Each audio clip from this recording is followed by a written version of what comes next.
किसान साथियों, कम लागत में ज्यादा उपज के लिए इफ्को नैनो डीएपी से बीज और पौध का उपचार जरूर करो। गेहूं, जौ, चना, मेथी, जीरा जैसी फसलों के लिए 1 किलोग्राम बीज को 5 मिलीलीटर नैनो डीएपी से उपचारित करो। सरसों की फसल के लिए 1 किलोग्राम बीज के लिए 10 मिलीलीटर नैनो डीएपी से उपचारित करो। पौध वाली फसलों में 1 लीटर पानी में 5 मिलीलीटर नैनो डीएपी से जड़ का उपचार जरूर करो। किसान साथियों, नैनो डीएपी से खर्चा कम और उत्पादन ज्यादा। किसान साथियों, कम लागत में ज्यादा उपज के लिए इफ्को नैनो डीएपी से बीज और पौध का उपचार जरूर करो। गेहूं, जौ, चना, मेथी, जीरा जैसी फसलों के लिए 1 किलोग्राम बीज को 5 मिलीलीटर नैनो डीएपी से उपचारित करो। सरसों की फसल के लिए 1 किलोग्राम बीज के लिए 10 मिलीलीटर नैनो डीएपी से उपचारित करो। पौध वाली फसलों में 1 लीटर पानी में 5 मिलीलीटर नैनो डीएपी से जड़ का उपचार जरूर करो। किसान साथियों, नैनो डीएपी से खर्चा कम और उत्पादन ज्यादा।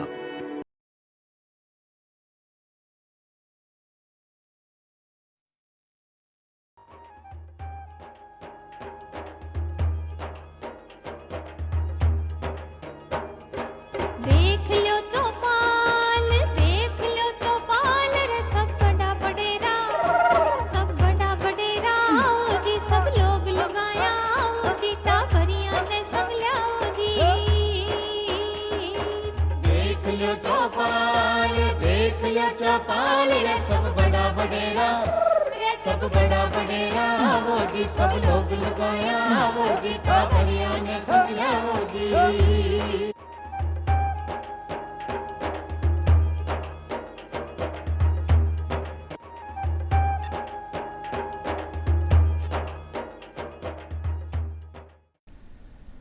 चौपाल देखबा वाला सगला दर्शकों को कार्यक्रम में स्वागत करूँ।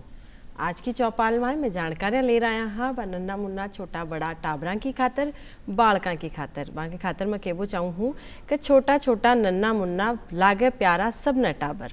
छोटा छोटा नन्ना मुन्ना लागे सब न प्यारा टाबर।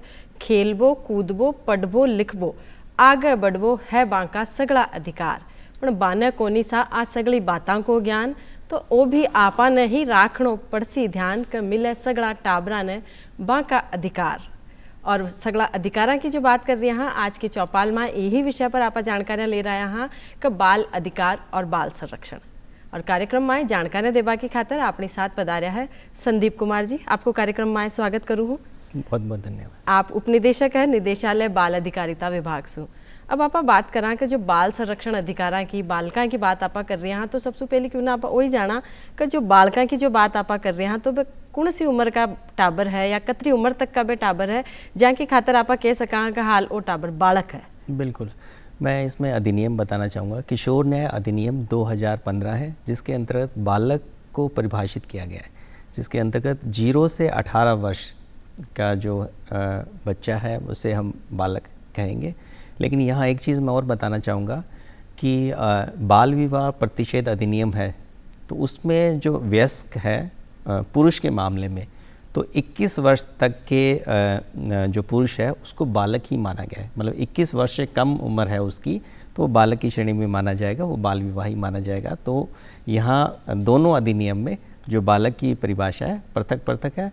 सामान्य रूप से हम 0 से 18 वर्ष के हम बालक मानते हुए किशोर न्याय अधिनियम के तहत कार्रवाई करते हैं। जो अधिनियम की या जो भी कानूनी अधिकारा की आप बात कराला, बाल संरक्षण बाल अधिकारा की आप 18 वर्ष तक का बालका की कराला, 0 से 18 वर्ष तक का बालका की बात आप बाल अधिकारा के तहत करा। यही अब जो आप बात कर रही हैं बाल अधिकार और बाल संरक्षण, तो वह कौन कौन सा कानूनी प्रावधान है, वह कौन कौन सा कानून है जो बांका अधिकारा के लिए बांके संरक्षण के खातर है? बिल्कुल, मुख्य रूप से किशोर न्याय अधिनियम 2015 बालकों के अधिकार और संरक्षण के लिए काम करता है। और किशोर न्याय अधिनियम के तहत ही केंद्र सरकार द्वारा नियम बनाए गए हैं। और मुख्य रूप से एक अधिनियम और नियम जो है उसी के तहत राज्य सरकार और भारत सरकार बालकों के अधिकारों के संरक्षण के अंतर्गत कार्यरत है। तो जो अधिकारा की बात आप कर रहे हैं, बाकी संरक्षण की तैयारी वह करे है, वह कौन सा विभाग है जो काम करे है वहाँ के साथ? केंद्र सरकार में मुख्य रूप से महिला एवं बाल विकास मंत्रालय है जो इसके अंतर्गत कार्यरत है। और अलग अलग राज्यों में अलग अलग विभाग इसमें काम करते हैं। जैसे मैं राजस्थान के बारे में बताना चाहूँगा, वर्ष 2013 में राजस्थान सरकार द्वारा बालकों के अधिकारों और संरक्षण के लिए एक पृथक से एक विभाग की स्थापना की गई, जिसे बाल अधिकारिता विभाग कहते हैं। अलग अलग राज्यों में जैसे सामाजिक न्याय अधिकारिता विभाग, महिला बाल विकास विभाग के अंतर्गत ये मिशन वात्सल्य एक योजना है, उसके अंतर्गत बच्चों के अधिकारों के संरक्षण के अंतर्गत कार्य किया जाता है। राज्य में बाल अधिकारिता विभाग इस अधिनियम और मिशन वात्सल्य योजना के क्रियान्वयन के लिए कार्यरत है और साथ ही साथ बच्चों के अधिकारों के संरक्षण के लिए बाल अधिकार संरक्षण आयोग राज्य में और केंद्र में भी आयोग कार्यरत है। तो एक ही साथ जो कई कई भी गतिविधियां हैं, वे कई कई कार्यक्रम है जो बालका की खातर चलाया जावे है, बाका अधिकारा का संरक्षण की खातर चलाया जावे है। मुख्य रूप से यहाँ जो अधिनियम है, किशोर न्याय अधिनियम है, उसमें बच्चों की कुछ श्रेणी परिभाषित की गई है कि कौन से बच्चे जो है अधिनियम के अंतर्गत शामिल होंगे। मुख्य रूप से ऐसे बच्चे जिनके माता पिता जिनका निधन हो चुका हो, माता या पिता में से किसी का निधन हो गया हो या दोनों का निधन हो गया हो, बच्चे निराश्रित हों, माता पिता में से कोई किन्हीं कारणों से कोई जेल में चले गए हों, परिवार के देखभाल करने वाला नहीं हो, विधवा अगर है कोई, वो कहीं नाते चली गई हो, इसके साथ साथ परिवार में ऐसी परिस्थिति पैदा हो गई हो जिससे बच्चे की देखभाल करने वाला कोई नहीं हो, बच्चा किसी तरह से निर्धनता के कारण बाल श्रम, बाल मजदूरी इन कार्यों में संलिप्त हो, किसी मादक द्रव्य या इस तरह की जो तस्करी, इस तरह के जो काम है, मतलब जिस तरह के अपचारी हम वर्ड एक काम में लेते हैं, इस तरह की गतिविधियों में बच्चा शामिल है, तो ये सारे जो किशोर न्याय अधिनियम के अंतर्गत आते हैं। तो इसके बच्चों के संरक्षण और पुनर्वास और जैसे एक पॉक्सो अधिनियम है जिसमें कोई लैंगिक उत्पीड़न किसी बच्चे के साथ होता है, तो वो सारे बच्चे इसके अंतर्गत शामिल होंगे। तो उनके अधिकारों की सुरक्षा करने, उन्हें विधिक जानकारी प्रदान कराने, उनके साथ किसी तरह से शोषण, शारीरिक या मानसिक रूप से किसी तरह से शोषण ना हो, तो उन सब की देखभाल और संरक्षण के लिए यह विभाग कार्यरत है और अलग अलग स्टेज पर उनको अलग अलग सुविधाएं और संरक्षण और पुनर्वास इसमें प्रदान किया जाता है। तो बहुत सारा विभाग काम कर रहा है, एक के साथ साथ बहुत सारी गतिविधियां हो रही है, बहुत सारा कार्यक्रम बाकी खातर तैयार कराया जा रहा है। बस अगला अधिकार संरक्षण को बाको ध्यान रखो जा रही है कि कौन कौन से अधिकार है जो बाका हनन हो रही है, जिया बाल मजदूरी हो गयो, ऐसे अगली बात जो बाकी साथ परेशान आ रही है, बाको भी ध्यान के तहत रखो जा रही है। बहुत बढ़िया प्रयास है। अब एक साथ आगे जाना तो जिया आप बताया कि राज्य स्तर पर और केंद्र सरकार की तरफ से अलग अलग विभाग आगे खातर काम कर रहा है। बिया जब निचला स्तर पर आवा तो तहसील स्तर पर और जिला स्तर पर कई तरीका से काम हो रही है। बिल्कुल, कौन सा विभाग है जो काम कर रहा है? जैसे बालकों के हम अधिकार की बात करते हैं तो उनके शिक्षा, स्वास्थ्य, जीवन स्तर, उनके स्वतंत्रता, ये सारी चीज़ें बच्चों के लिए हैं, तो अलग अलग विभाग इसमें कार्यरत है। अधिकारों के संरक्षण की जब बात करते हैं तो बाल अधिकारिता मुख्य रूप से राजस्थान राज्य सरकार में एक नोडल विभाग के रूप में कार्यरत है। इसके साथ साथ जो पुलिस प्रशासन उनका निरंतर सहयोग रहता है। हम जिला स्तर पे एक जिला बाल संरक्षण इकाई का गठन किया गया है राज्य सरकार द्वारा, जिसमें प्रत्येक जिले के जो जिला कलेक्टर हैं उसके अध्यक्ष रहते हैं और बाल अधिकारिता विभाग से जो सहायक निदेशक है वो उसमें मेंबर सेक्रेटरी के रूप में काम करते हैं, जो बच्चों के अधिकारों के संरक्षण के लिए काम करते हैं। साथ ही साथ मैं बताना चाहूँगा प्रत्येक जिले में बाल अधिकारों के संरक्षण के लिए बाल कल्याण समिति का गठन किया जाता है, जिसमें एक अध्यक्ष और 4 सदस्य होते हैं जो बच्चों के पुनर्वास के लिए निरंतर कार्य करते हैं। इसी तरह से अलग अलग गतिविधियों में, जैसे हम बाल विवाह की बात करते हैं, बाल मजदूरी की बात करते हैं, तो अलग अलग विभाग, जैसे बाल मजदूरी पे हम जो श्रम विभाग है उनकी सहायता से इसमें हम रोकथाम के प्रयास करते हैं। इसी तरह से बाल विवाह में पुलिस प्रशासन इनकी महत्वपूर्ण भूमिका रहती है। तो निचला स्तर पर आवा तो इस तरीका से आगे काम हो रहा है। और महिला बाल विकास विभाग भी है जो न्यूट्रिशन पे बेसिकली बच्चों के पोषण के लिए जो काम करता है, जो महिला बाल विकास विभाग में समेकित बाल विकास योजना है वो इसमें महत्वपूर्ण भूमिका अदा करती है। तो निचला स्तर पर ई तरीका से आगे काम चल रही है। राज्य स्तर पर आपा देख लिया, भी नीचे तहसील और जिला स्तर पर आपा कामकाज देख लिया, कौन सा विभाग काम कर रहा है और आगे कहीं कहीं गतिविधियां चला रहा है, वो भी आपा समझ लिया। लेकिन जो आपा बात कर रहे हैं गतिविधियां की बात करा, चाहे आप टाबरा की बात करा, ये अधिनियम के तहत जो है टाबर है, बालक है, अन कहीं कहीं अलग अलग तरीका से बांटो गयो है कि कौन सा टाबर कशा वर्ग में जासी या कई तरीका से बांटो गयो। मुख्य रूप से दो श्रेणी इसमें विभाजित करना चाहूँगा। एक बच्चे वह बच्चे जिनके द्वारा विधि का उल्लंघन किया गया, मतलब विधि मतलब कोई कानून सरकार द्वारा बनाया गया है, उसका कोई उल्लंघन किया हो। सामान्य रूप से हम कहते हैं कोई चोरी, कोई मारपीट, इस तरह की कोई घटना उनके द्वारा बच्चों द्वारा की गई, निरंतर की गई हो, या कोई जघन्य अपराध जैसे डकैती या बलात्कार या इस तरह के भी हम अपराध जो जघन्य हैं, तो एक श्रेणी में वो बच्चे हैं जिनके द्वारा किसी तरह से विधि का जो कानून है उनका उल्लंघन किया गया हो, और एक बच्चे वो हैं जो निराश्रित हैं, जिनके लिए जिनके माँ बाप नहीं हैं या माँ बाप हैं वो पालन पोषण की स्थिति में नहीं है, या बच्चा गरीबी, बेरोजगारी, यहाँ गरीबी के कारण जो भिक्षावृत्ति में संलिप्त हो गया हो, नशीले पदार्थ की तस्करी में लिप्त हो गया। तो ये बच्चे दो ही तरह के हैं, बच्चों की देखभाल और संरक्षण की आवश्यकता वाले बच्चे, जो दूसरे हैं विधि से संघर्षरत बालक। तो जो दो अलग अलग वर्गा में आप बांट दिया टाबरा ने भी के साथ में जानना चाहूँगा कि जो वह बालक आप बताया एक वर्ग में वह बालक आवे है कि जो करबो को नहीं चाहे लेकिन जाने अनजाने में कोई गलती सु, कोई समय रहता वहाँ से कोई अपराध हो गया, कोई असामाजिक गतिविधि होगी, तो बाका संरक्षण के खातिर की तरीका से काम करे जावे। बिल्कुल, इसके लिए चूँकि बालक को जो जिस समय उनके द्वारा जो घटना घटित हुई, विधि का उल्लंघन हुआ, उनकी जानकारी का अभाव था। जानकारी के अभाव के कारण अब ऐसे बच्चों को किशोर न्याय बोर्ड, प्रत्येक ज़िले में किशोर न्याय बोर्ड बना हुआ है जिसमें प्रिंसिपल मजिस्ट्रेट वहाँ बैठते हैं, और दो सदस्य जो बच्चों के देखभाल और संरक्षण की जो जानकारी रखने वाले बच्चे, वहाँ दो मेंबर के रूप में काम करते हैं। जब बच्चा के द्वारा जाने अनजाने में इस तरह की घटना हो जाती है तो बच्चे को किशोर न्याय बोर्ड के समक्ष पेश किया जाता है, और उनके पुनर्वास के लिए उन बच्चों को बाल जो गृह है, उसमें हम संप्रेक्षण गृह वर्ड काम में लेते हैं।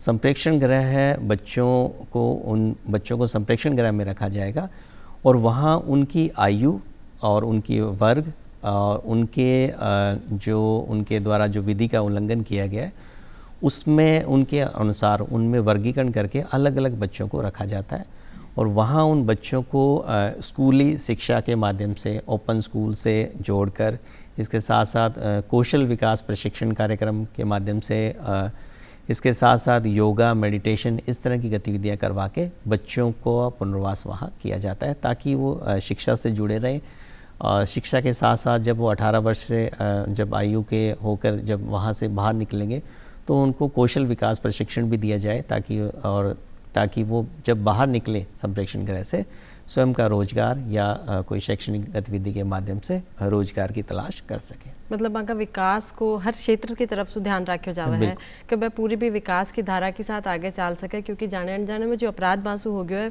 बीसु बा को आगे आबा वालों भविष्य खराब को नहीं हुए, बाने भी की जानकारी भी देवा के थासु वो अपराध हो गयो या ई तरीका से अपन नहीं करना चाहिए, ताकि वह आगे को जो जीवन है वो अच्छी तरह से काट सके और ई जानकारी न लेवे कि ई तरीका का काम अपन नहीं करना है, आगे आपका जीवन में वो कोनी करे और आगे को जो भी को भविष्य है वो अच्छो और एक उज्जवल भविष्य बने। इके खातिर भी ना स्किल भी सिखाया जावे, शिक्षा को भी को ध्यान रखो जावे, ऐसा अगली बातें भी ना सिखाई जावे, बताई जावे। लेकिन एक जो दूसरा वर्ग आप बताया कि कोई बच्चा है, कोई टाबर है, बिका माता पिता कोनी या कोई नाते रिश्तेदार कोनी, ई तरीका से जब भी बच्चा की समस्या है तो बी के साथ की तरीका से डील करियो जावे।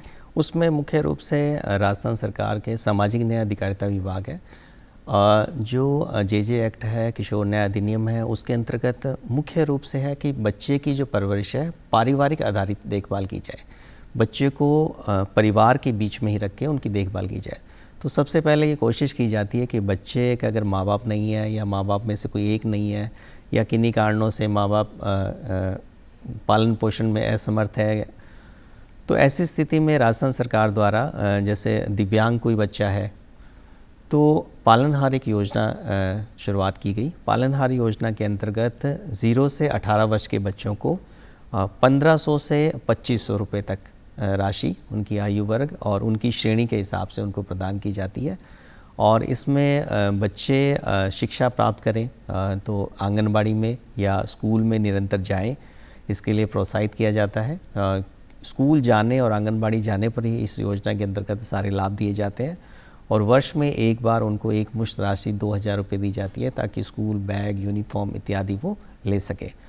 तो बच्चे के निकटवर्ती मतलब उसके चाचा, मामा, जो परिवार के निकट जो रिश्तेदार है, दादा दादी, वो उसका पालन पोषण कर सके माँ बाप के न होने या किन्हीं का और अन्य श्रेणियों के कारण, तो उनके परिवार में उसके बच्चे के पालन पोषण के लिए प्रयास किए जाते हैं। और दूसरी स्थिति ये रहती है कि अगर बच्चा किन्हीं कारणों से परिवार में अगर नहीं पालन पोषण की स्थिति में रहता है तो बाल गृह प्रत्येक ज़िले में बाल गृह संचालित है और बाल गृह में राज्य सरकार और स्वयंसेवी संस्थाओं के माध्यम से ये बाल गृह का संचालन किया जा रहा है। तो वहाँ इन बच्चों को रखकर बाल गृह में इन बच्चों को सारी सुविधाएं यथा निःशुल्क शिक्षा, स्वास्थ्य संबंधी सुविधाएं और मनोरंजन, खेल कूद, ये सारी गतिविधियां उनको बाल गृह के अंतर्गत करवाई जाती है। टाबर है जिकर कोई रिश्तेदार को नहीं आसपास में भी की जानकारी में या वो कोई रिश्तेदार को नहीं, चाचा मामा, तो भी समय कहीं करियो जावे? अगर कोई नहीं है तो जैसे बच्चा, मैं इसको एक उदाहरण के रूप में बताना चाहता हूँ कि बच्चे का कोई नहीं है, बच्चा कहीं निराश्रित किसी सड़क पर या कहीं ऐसी स्थिति पे बच्चा मिलता है तो कोई भी व्यक्ति जो बाल अधिकारिता विभाग है उनकी जानकारी में आता है तो 1098 एक चाइल्ड हेल्पलाइन है बच्चों के लिए 1098, तो उस पर नंबर डायल करके सूचित कर सकता है कि बच्चा यहाँ लावारिश या निराश्रित स्थिति में है। उसके बाद चाइल्ड हेल्पलाइन है और पुलिस को भी सूचित करें तो चाइल्ड हेल्पलाइन उस बच्चे को बाल कल्याण समिति, जो ऐसा मैंने बताया कि प्रत्येक ज़िले में एक बाल कल्याण समिति का गठन किया गया है, तो उसके समक्ष पेश करती है। तो बाल कल्याण समिति उसके अच्छे पुनर्वास के लिए और सर्वप्रथम उसका चिकित्सा जांच मेडिकल करवाते हैं, मेडिकल करवाने के बाद उसको बाल गृह में उनके प्रवेश की कार्रवाई करवाते हैं। इसके अलावा जी यहाँ पर बात कर रहे हैं कि नाता रिश्तेदार है तो बाने दे दिया, बाना आप खर्चो दे दो थोड़ो घणो भाई, जो भी आगे शिक्षा दीक्षा पर जो भी खर्चो हुआ है, खेल कूद पर और भी कई कारणा कई कामा पर, तो बाने वो भी देवो हो। भी के अलावा अगर नाते रिश्तेदार को नहीं तो भी आप कल्याण समितियाँ चलाओ, बामा बा बच्चा को प्रवेश करा दो हो। लेकिन एक टाबर की कोई भी कतरी भी बात के हो, लेकिन एक परिवार में जो भी की देख रेख हुआ है, जो सार संभाल हुआ है, बा कतरो ही आपा करा बस ही को नहीं हो पावे, तो बी के खातिर भी कोई प्रावधान है? बिल्कुल, जैसा पहला तो ये बताया कि पालनहार परिवार, अगर कोई परिवार में है उनके कोई सदस्य है तो उनको पालन चाहें तो पालनहार के अंतर्गत, परिवार के सदस्य नहीं पालने की स्थिति में तो बाल गृह।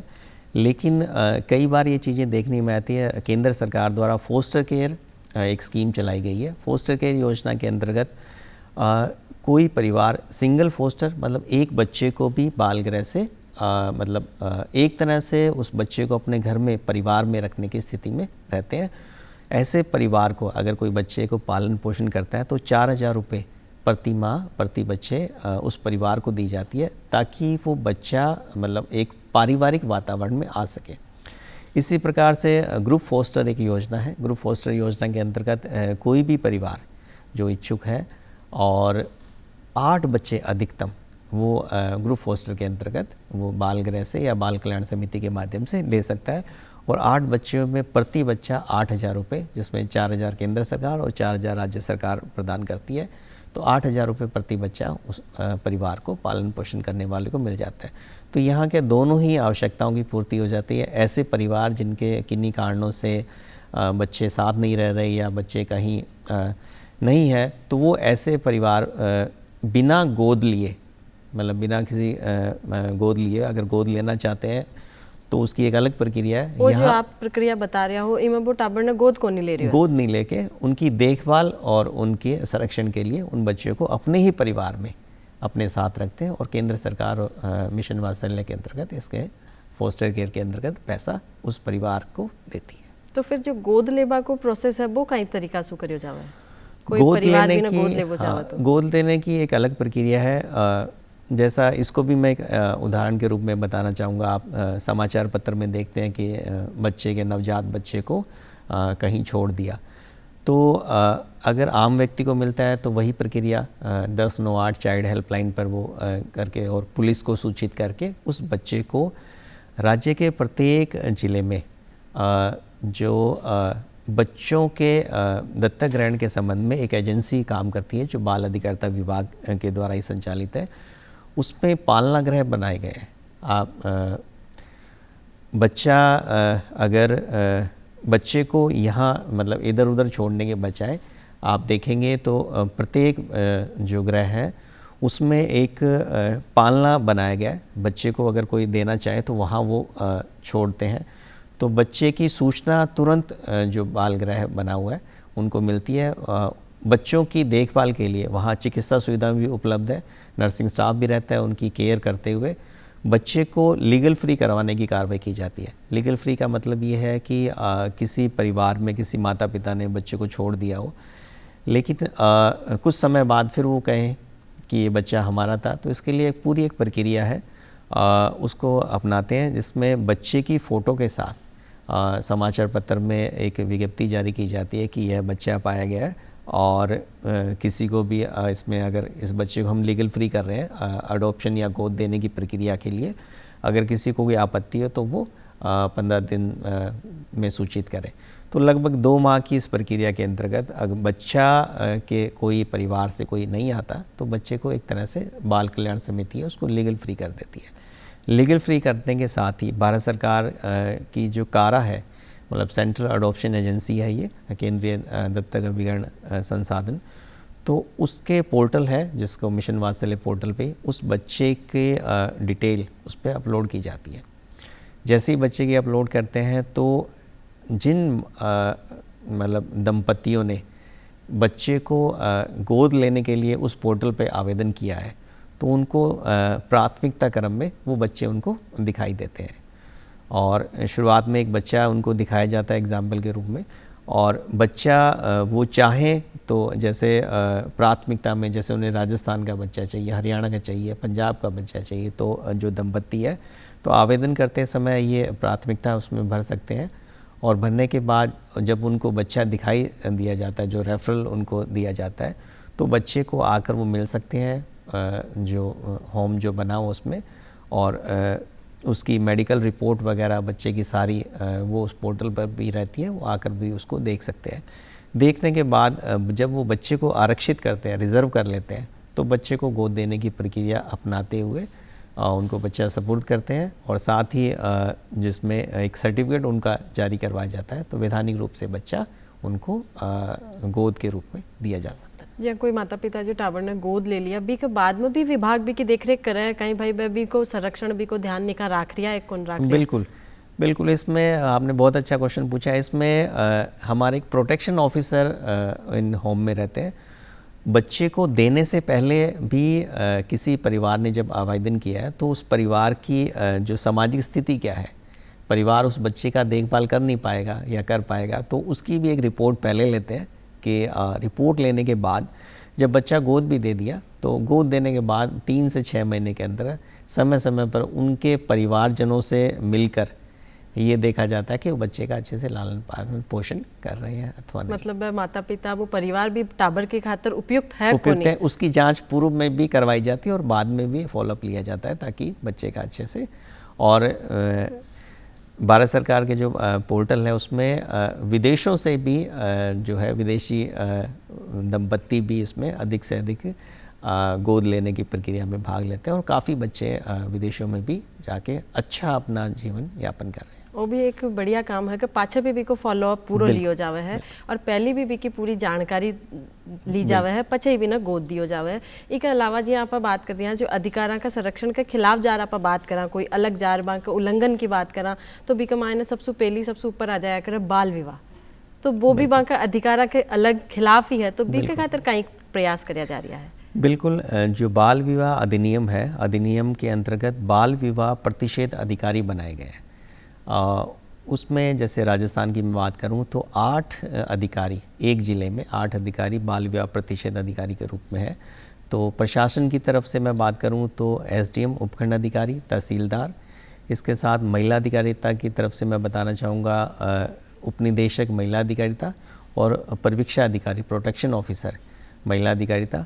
इसके साथ महिला एवं बाल विकास में समेकित बाल विकास विभाग है, जिसमें उपनिदेशक और CDPOs मतलब महिला एवं बाल विकास परियोजना अधिकारी। इसके साथ साथ जो सामाजिक न्याय अधिकारिता विभाग के ब्लॉक स्तर पे जो सामाजिक सुरक्षा अधिकारी है वह है, और बाल अधिकारिता विभाग के सहायक निदेशक। इन सभी 8 अधिकारी को बाल विवाह प्रतिषेध अधिकारी के रूप में बनाया गया है। बाल विवाह की मुख्य रूप से जो बाल विवाह का कारण है तो जागरूकता और गरीबी भी इसमें एक मुख्य कारण है। तो जागरूकता के अभाव के कारण बाल विवाह अधिक पाए गए हैं। तो ये बाल विवाह प्रतिषेध अधिकारी को सूचना करने पर ये मौके पर जाकर बाल विवाह की रोकथाम कराने के प्रयास करते हैं। उसमें दंड का प्रावधान भी किया गया है। बाल विवाह को प्रोत्साहित करने वाले जो व्यक्ति टेंट वाले, बैंड बाजा वाले, इन सबको भी प्रतिषेध है। और जितने भी कार्ड इसमें जो इशू करते हैं तो उसमें विवाह की में पुरुष और महिला जो है उनकी आयु का भी उल्लेख अगर किया जाता है तो ये बाल विवाह की रोकथाम के लिए अच्छा कदम रहता है। एक ही साथ साथ आप कई बार देखा कि सड़क किनारे देख लो, चाहे और कई जगह आप देखा कई टाबर भिक्षावृत्ति भीख मांगता दिख जाए आपने, या फिर कोई छोटी मोटी मजदूरियां करता आपने टाबर दिख जाए, तो वह भी एक अपराधा के ज्याई है। ये चूँकि बच्चों को तो ये जानकारी नहीं है भिक्षावृत्ति, तो इसमें 2 तरह से है। एक तो भिक्षावृत्ति कराने वाला कोई समूह है, तो अगर समूह है तो उनको तो अलग से दंड का प्रावधान है। अगर कोई ऐसा कोई व्यक्ति या कोई समूह है जो भिक्षावृत्ति कराने के लिए किसी बच्चे का जैसे किसी शारीरिक रूप से कोई नुकसान करके उससे भिक्षावृत्ति में संलिप्त करता है तो उनके लिए अलग अलग दंड के प्रावधान है। और बच्चे अगर ऐसे पाए जाते हैं, बच्चे सामान्य जब या तो उनके माँ बाप उनके साथ हैं और माँ बाप नहीं है तो ऐसी स्थिति में कर रहे हैं, तो उन बच्चों को तो बाल गृह में प्रवेश दिलाकर उनका पुनर्वास कर सकते हैं। कई स्थिति में माँ बाप भी संलिप्त रहते हैं उन बच्चों के साथ, तो सामाजिक न्याय अधिकारिता विभाग द्वारा भिक्षावृत्ति की रोकथाम के लिए भी अधिनियम बनाया गया। तो ऐसे माता पिता या उनको भी जो पुनर्वास गृह, कोई ज़्यादातर ऐसे सड़क किनारे वो लोग पाए जाते हैं जिनके पास आवास की समस्या है, और उनको फिर पुनर्वास गृह में सामाजिक न्याय अधिकारिता विभाग के संचालित पुनर्वास गृह में उनको प्रवेश दिलाकर उनके पुनर्वास की कार्रवाई की जाती है। तो ई तरीका से आगे बात टाबरा का बा बालका का अधिकारा का संरक्षण का वह सगला प्रयास कराया जावे है जहाँ से वहाँ को भविष्य आगे अच्छो शिक्षित और एक अच्छो भविष्य बाने मिल सके। इके खातिर वहाँ का अधिकार संरक्षित रहे, इको पूरा प्रयास विभाग कर रही है। संदीप जी, आप कार्यक्रम में पधारिया, वहाँ का दर्शकों ने इतनी बढ़िया जानकारी दी, बा बालका ने आपा समझाया बताया कि वह सगला समझा उसी देखा उसी कि हमारा कई कई अधिकार है, वहाँ के लिए हम जागरूक रहना चाहे जे, बा माता पिता ने भी ठा पड़े उसी आसपास रहने वाला लोगों ने भी समझ में आयो सी कि टाबरा का बालका का भी कोई अधिकार है, बाकी लिए जागरूक हो सी भी के खातर आपको बहुत बहुत आभार। तो दर्शकों से ले वाला विदा, क्योंकि फिर मिलाला एक नया विषय के साथ, एक नई जानकारी के साथ। आभार देवो इजाजत, तो राम राम सा राम।